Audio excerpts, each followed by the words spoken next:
Te olvidas de la silla en que te sientas, te olvidas de la cama en que reposas. Besas a tu mujer sin recordar sus labios, la desvistes, la tocas, la amas sin saberlo, y hacia otro día te duermes, te despiertas, creces en el descuido, buscas en la sospecha y aprendes de memoria cuanto olvidas.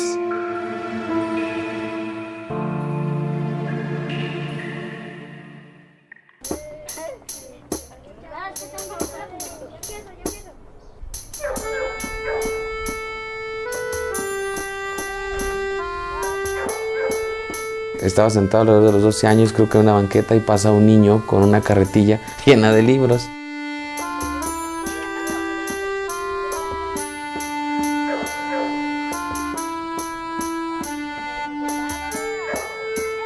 Y se le salen los ojos.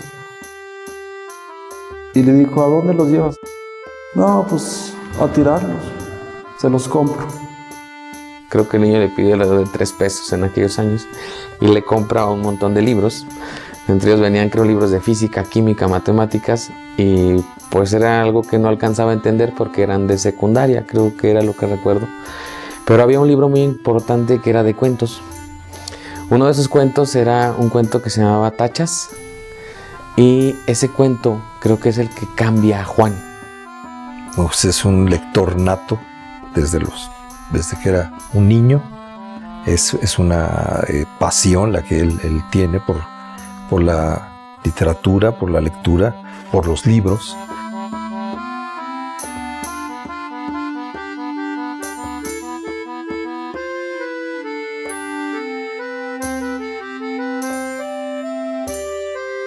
De cómo, distraído en un salón de clases, él está leyendo el cuento, se le acerca a su profesor y lo reprime, lo reprende porque está leyendo en ese libro un cuento en lugar de estar poniendo atención a la clase.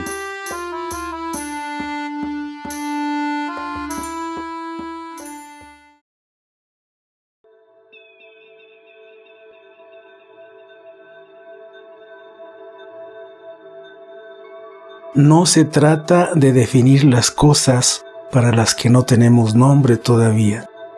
Más bien se trata de expresarlas con un lenguaje que se les parezca. Hablar desde las cosas, aún desde las más remotas cosas, nos sana o nos compensa de tanta exhibición de vaguedades.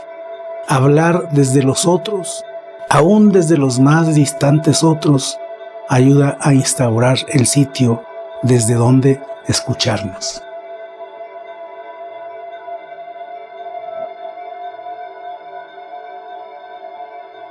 Él comienza el taller allá con donó su pareja. Duró poco, donó su pareja, se fue.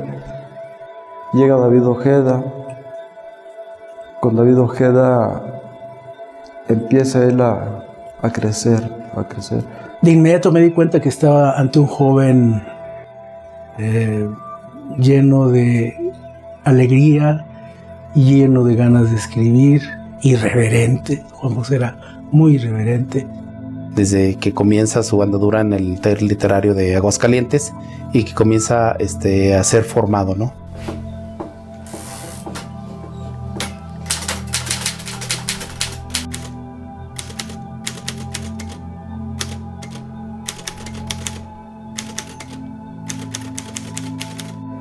Un joven llegar a destacar ante esas voces era difícil. Juan José me hacía ser un chiquillo de 20 años, un muchachito de 20 años. Y es de esos autores que se incluyen, se suman a un grupo que de inmediato prueban ser muy talentosos. Y a mí me hizo mucha gracia ver un joven desenfadado, atrevido, travieso, sobre todo con las cuestiones verbales. Y creo que esa fue la primera vez que lo vi. Era un tipo creativo, ¿no? Era un tipo que siempre está ideando cosas, ¿no? Y lo conocí en una fiesta y recuerdo que estaba bastante tomado él Yo también, pero él más. Y se la pasó pateándome. Yo en esa ocasión estaba usando unas botas.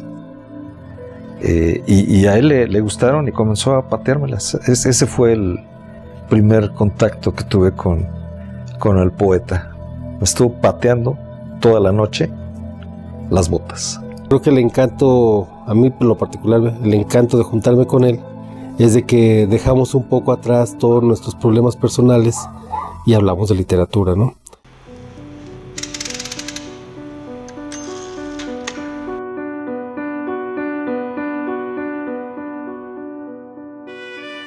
Juan José Macías se fue a Zacatecas,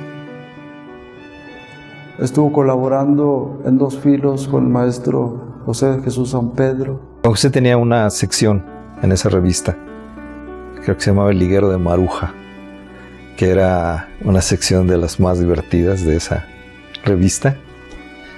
Yo era lo primero que leía de esa revista. Era un erotismo muy burbujeante, festivo, nada morboso.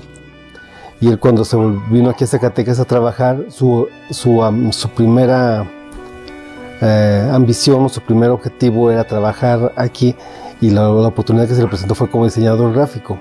Algo que fue fundamental para él fue conocer a Huidobro, Vicente Huidobro, que era un creacionista tremendo, y entonces por ese se impacta con él y se deja influir, y de allí nace un libro que se llama La Nochería.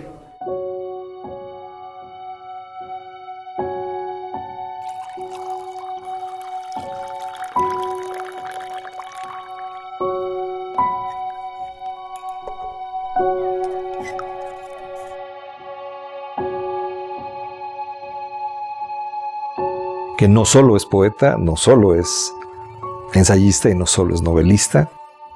Tiene premios en cada una de las 3 variedades de escritura. Es una de las personas que yo conozco que más entusiasmo tiene por la palabra, del sonido, el significado de las palabras, ¿no? Una trayectoria pues muy especial dentro de la literatura mexicana. Es lo que se llama una rara avis. Primero te digo, pasó de ser un magnífico versificador a transformarse en un poeta muy respetable. Él trabaja con cosas que no se habían atrevido a hacer otros escritores, por lo menos sus contemporáneos, ¿no?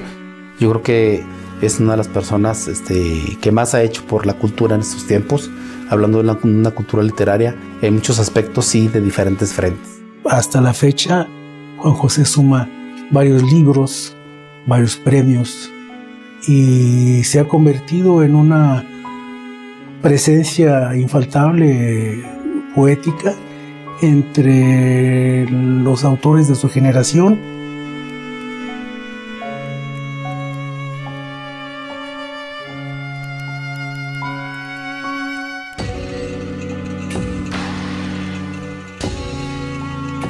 Y como ensayista también tiene un premio importante, uno de los más importantes del país, que es el Abigail Bojorquez, que otorga el Centro de Cultura de Tijuana. Este libro, que es Expansión de las Cosas Infinitas, que recibió fue el Premio Nacional de Poesía Efraín Huerta en el 2005.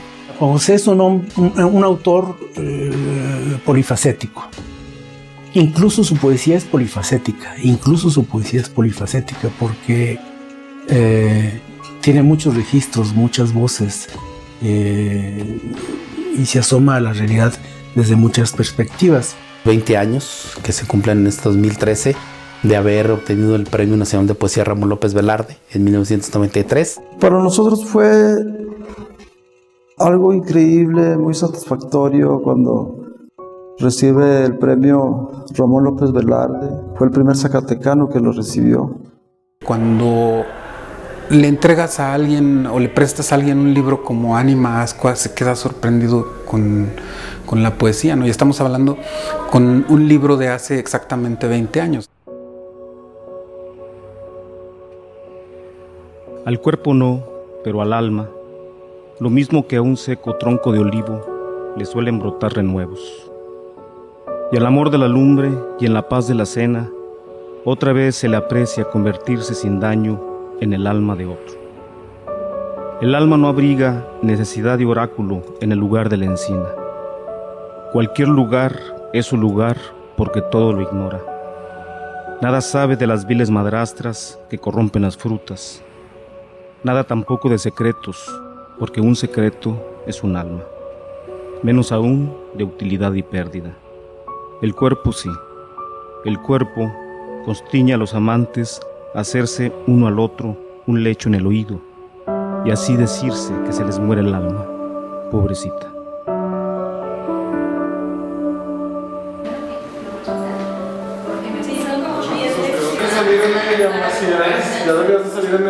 Cosas que, bueno, o sea...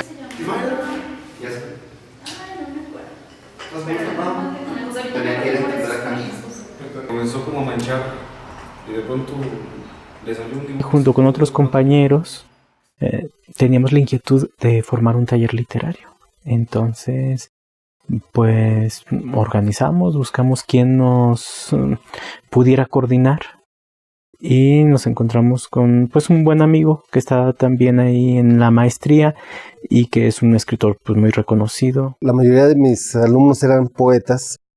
Yo vi la oportunidad de, pues yo no soy narrador, entonces yo dije, no, pues yo creo que lo mejor es que alguien sea poeta, que un poeta oriente a los poetas. Puesto su grano de arena en la formación, entonces me parece que es un buen elemento dentro de la universidad, no solamente como editor, sino también como maestro, dirigiendo el taller de creación y crítica literaria, ¿no? Uno ve mucha generosidad de parte de él, porque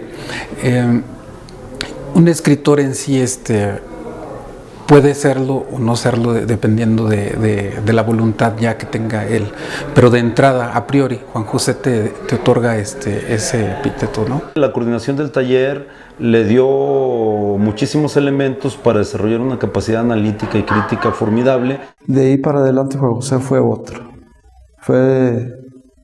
Empezó su tarea de creación artística. El taller cumple 20 años.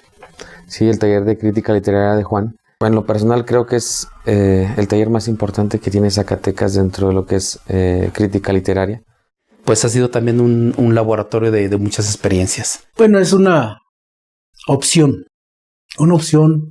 para los jóvenes que escriben y que deciden hacer de la literatura una vocación, un estilo de vida. Entonces, por ejemplo, tienes 350 pues ya te compraste ahí, bueno, tu recosito, o puedes comprar dos, puedes comprar.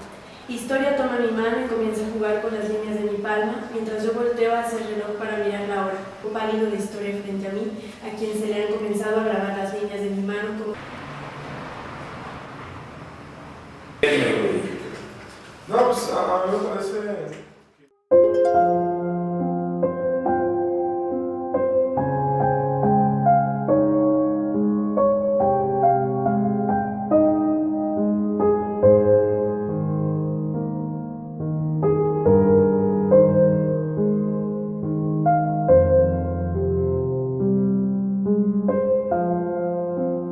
Uno ve un poeta que está jugando, ¿no? Jugando, pero que está evolucionando. Y en estos 20 años él llega, transforma su obra de muchas maneras. En su evolución, una investigación con profundidad y con largo alcance sobre la poesía, una evolución muy interesante. Eran unos textos que se coeditaron en Canadá, ¿no? Fueron 2 libros de poemas y bueno, ahí te das cuenta de que es un poeta totalmente maduro, que había dejado atrás la etapa experimental del creacionismo, que había dejado atrás la etapa también un tanto experimental de la búsqueda de la consolidación de lo que él creía, ya estoy. Yo creo que Juan José dejó ya sus contaminaciones, sus influencias. haber representado a México en Quebec, Canadá. Sí, como uno de los poetas más importantes de México. Nada, salvo la mirada que arropa un poco el dorso a lo visible, conoce del desafío triunfante de la seducción, ahí donde el femenino es el único sexo. Lo femenino seduce porque va del lugar donde se piensa. La seducción vence en secreto. Toda mirada es indiscreta, pero quien mira en dirección contraria a la belleza, nada mira, pues no sabe y no se sabe mirar. La belleza es un espejo que te descubre dotado de hermosura. La belleza te piensa cuando miras.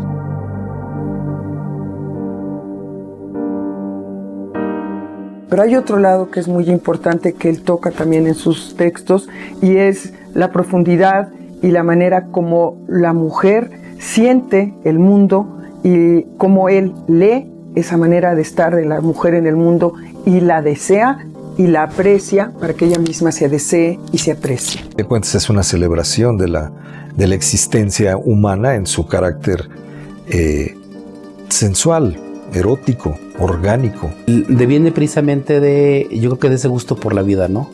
Y de ese gusto también por, pues en este caso, por la atracción hacia la mujer, no solamente desde el punto de vista sexual, sino desde varias aristas, donde él ve a la mujer de diferentes formas. Yo nunca he visto a Juan José sin estar admirando a alguna mujer. Y cada mujer que conoce a Juan José la suma a una imagen que tiene de la feminidad que me parece que es esencial en su poesía.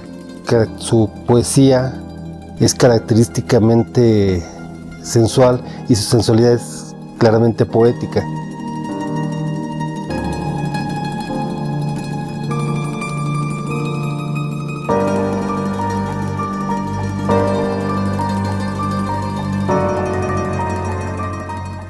Nosotros pensamos y vivimos de una manera.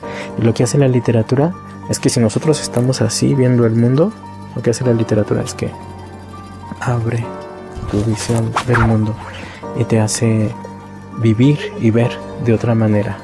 Yo creo que alguien que lee un poema, después de que termina la lectura, no es la misma persona, independientemente de cómo la tipifiquemos, se transforma.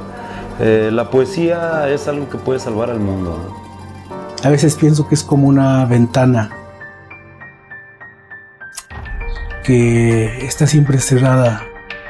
Bueno, hay una ventana siempre cerrada en el interior de nosotros y solamente la podemos abrir con la poesía. Es una forma de interpretar al mundo, ¿no?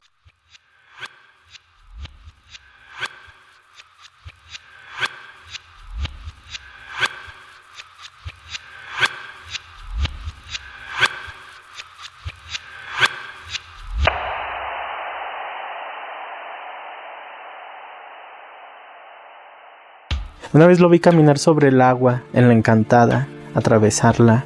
Otra vez lo vi multiplicar los panes y el vino. Algunos dicen que se creía Dios.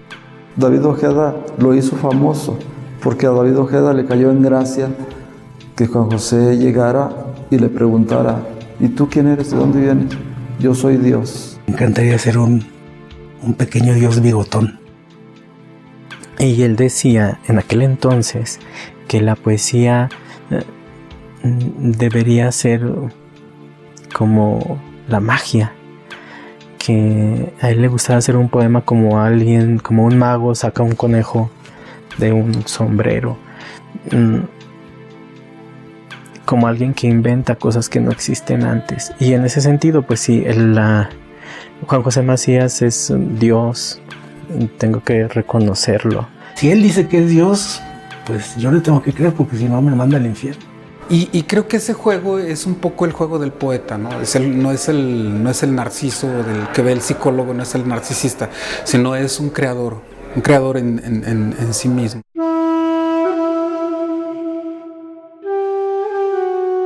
Queda tal vez un Dios que aún se refugia en lo sagrado. Quiero decir, no una divinidad, acaso un vislumbre de aquello como ha sido antes de presentarse ante nosotros. Alguien, algo, eso no importa.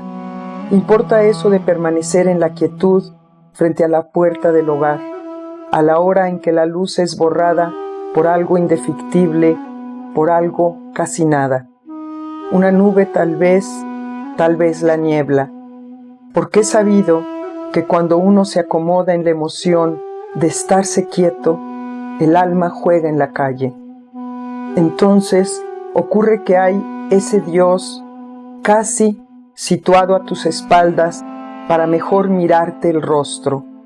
Ese Dios al que no se le quisiera entrever del todo y que ocupa contigo la agitación de estarse quieto, la emoción casi con él de quedarse uno a mirar eternamente las nubes, la niebla, aquello que no dura. Mujer, debió haber un demonio en eso. Mujer, debió haber un demonio en cúspide y nosotros puestos a sudar donde el césped ha crecido tanto que nos cubre. Pero pudo haber caído Nueva York o la luz morir de bruma, pero pudo haberse suicidado Dios por el mismo agujero de la luna. Amor, debió haber un demonio en eso. Amor, debió haber un demonio en cúspide. El día que la ausencia nos hirió y la herida creció tanto